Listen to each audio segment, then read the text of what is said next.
নমস্কার, সবাই ভালো আছেন? আমিও ভালো আছি। আজকে যে রেসিপিটা করব সেটা হচ্ছে সজনে ফুলের তরকারি।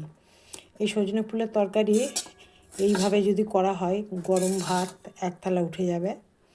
তো সজনে ফুলগুলো আমি ভালো করে বেছে নিয়ে ধুয়ে নিয়ে একটু ভেজে নিয়েছি, তারপরে আলু বেগুনটাকেও ভেজেছি, তারপরে নুন হলুদ আর একটু সর্ষে বাটা। এই হচ্ছে রেসিপি। দেখুন এইভাবে করেছি, আশা করি আপনাদেরও ভালো লাগবে। তো চলুন রেসিপিটা শুরু করি।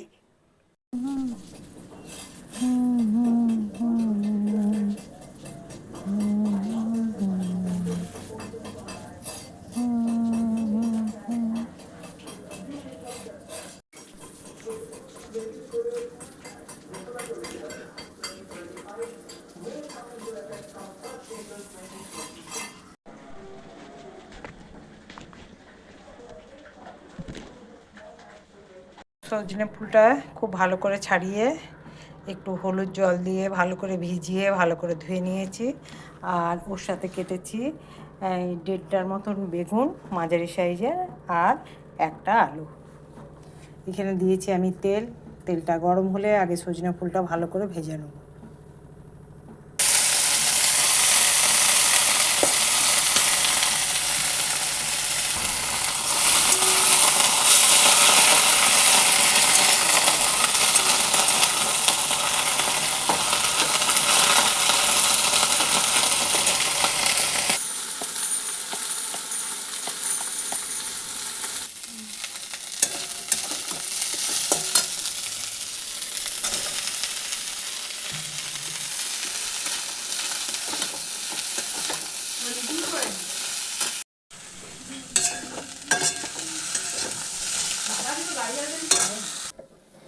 দেখুন বেগুন আলুটা দিয়েও ভালো করে ভাজলাম। ভাজাটা দেখুন একদম সুন্দর করে হয়ে গেছে। এখানে নুন নিলাম, আন্দাজ মতন হলুদ নিলাম,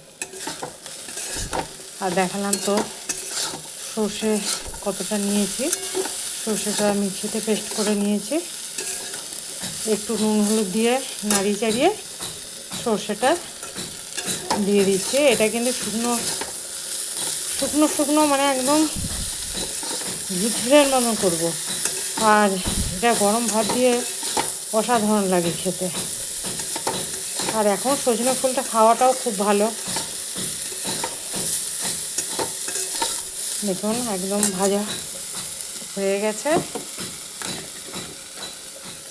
সর্ষেটা যেটা বেটেছিলাম এই বাটিটা ধুয়ে একটু জল দিয়ে দিচ্ছি। এই জল দিয়ে দিলাম। এবারে একটু গ্যাসটা কমিয়ে, কেননা বেশি জল তো দিলাম না, একটু আলুটা সিদ্ধ হতে হবে। এই আলুটা আরেকটু সিদ্ধ হবে, সেই জন্য গ্যাসটা লো করে আমি ঢাকা দিয়ে দিচ্ছি। দেখুন ঢাকা দিয়ে দিলাম।